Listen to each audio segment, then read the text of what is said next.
Move over mezcal. There's a cool new kid on the block when it comes to spirits south of the border. The common name is Sotol. The taxonomic name is Dasylirion. For me, the Sotol is something really different and deserve a kind of respect. It has radically complex flavors. Flavors of the Sotoles are very different from flavors of the mezcales or the tequilas. Notes of mint, cacao, leather. It has a storied and complicated history. There's been Sotoleros that have been persecuted for decades. And it's causing a fiery political debate. I've been very vocal, very radical. Some people would say like a fight, yes. We're taking a trip to Chihuahua to tell a story about a spirit called Sotol. I have a loss of words when I try to explain how it tastes. That's the beauty about Sotol.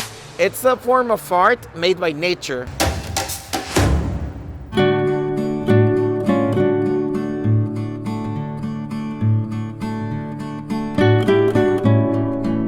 The bus ride from the US border to Chihuahua is 4 long and listless hours watching lifeless scenery in the desert of northern Mexico. If you've driven back to LA from Vegas with a hangover, you get the idea. And with all of this open land, the region runs on an economic engine fueled by mining, manufacturing, and milking cows. But this trip to Chihuahua was all about doing homework on its latest export, which is quickly making its way to a pricey cocktail menu near you. It's a spirit made in northern Mexico. It has the denomination for the states of Chihuahua, Coahuila, and Durango. It is also a plant, the raw material from which we make Sotol. The common name is Sotol. The taxonomic name is Dasylirion, and it's a plant mainly from the desert or central part of Mexico that takes from 12 to 18 years to mature. Ricardo Pico is an authority on Sotol, and we're headed to his bar, El Magico, in the historic district of Chihuahua. Old Town Chihuahua, Quinta Gameros. Yeah. This city feels way more walkable than Juarez. Yeah, totally. This feels like the part of the city where you'd promenade. Promenade, it's like a social walk. You'd wear your Sunday's best and promenade. El Magico is more than just a hangout for the hip local crowd. Because of its extensive library of nationally produced liquor, it's become a cultural center for Mexican mixology. The whole purpose was to have a library of Mexican spirits. We have good mezcales, good sotoles, artisanal tequilas, family owned. When I see our back bar, I see friends. Ricardo and Alberto, they have the best selection of Mexican distillates in 600-700 miles around, you know, including Texas. Tonight, I'm not the only one here that came all the way from the States just to visit the place. I think the best way to learn about a real Sotol is that they come and to Chihuahua, like you just Like I'm doing. right? You can go to the bus station, you know, be here by 6 p.m. drinking a Sotol. The most important question, Yeah. which one do we try next? Sandro Canovas is a political activist from far west Texas. You may recognize him from the Parts Unknown episode of the same name. Sotol is at the center of his latest cause, and tonight he's teaching me how to enjoy it.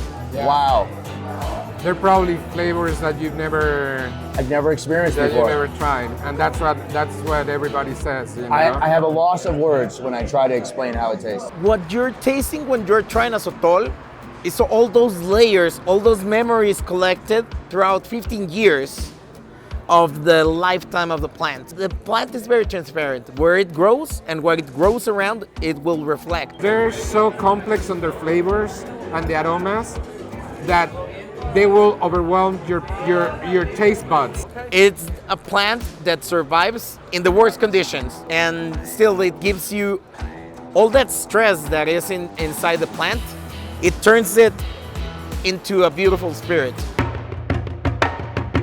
Sotol is made from the cooked heart, or piña, of the plant, much like tequila or mezcal, and it comes in 2 varietals, based on where it's grown, or terroir. The Sotol from the desert is more dry. It's more like citric kind of spice. Notes of mint, cacao, leather, and then in the forest region we have all these crazy, funky flavors: pine, eucalyptus, moss, mushrooms. When people taste the mountain Sotoles, is the taste to wet earth, a tierra mojada.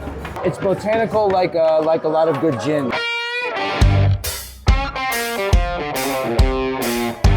The most important part of the mixology with the Mexican spirit is respect the base. The spirit that we are putting on the cocktail, know his flavors, his properties is really important. Alberto Pedroza, the bartender at El Magico, can expertly blend Sotol craft cocktails, but he prefers a more straightforward method of imbibing the spirit. For me, the best way to drink the Sotol from the desert is, I call it the combo mágico.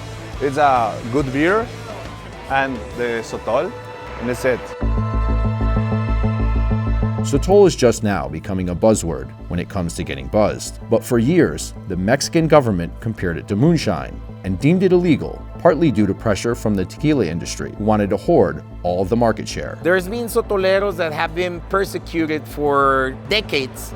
Back in the Prohibition era, vinateros, which is what we call the producers, they used to be persecuted because it was illegal to make Sotol. Sotol was looked down upon. It used to be the drink of the ranchers, of the campesinos, the peasants. Now that it is legal and popular, American producers are muscling in on the trend, despite the fact that Sotol can technically only be made in Mexico. Canovas considers it theft and appropriation. Now that Sotol is getting international recognition, we have a situation happening with businessmen in Texas that want to call their product Texas Sotol. But happens that we have a denomination of origin that exists in 2002 that protects the distillate, and it can only name Sotol if it's produced in Chihuahua, Coahuila, and Durango. So I've been working on defending the patrimony and the tradition of Sotol.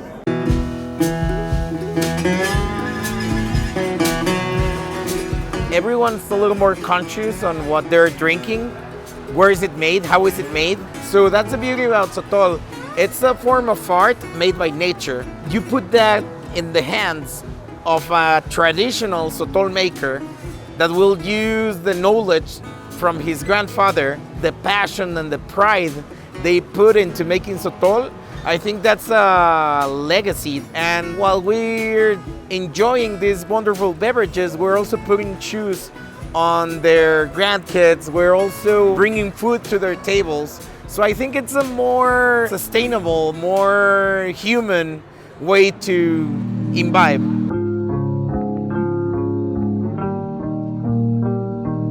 I caught a bus a little too late back to Juarez, and you hear it in my voice. I mean, I am hungover, crudo in Spanish. I'm definitely paying the price for drinking all that Sotol last night. Subscribe and stay tuned for more stories from my adventures.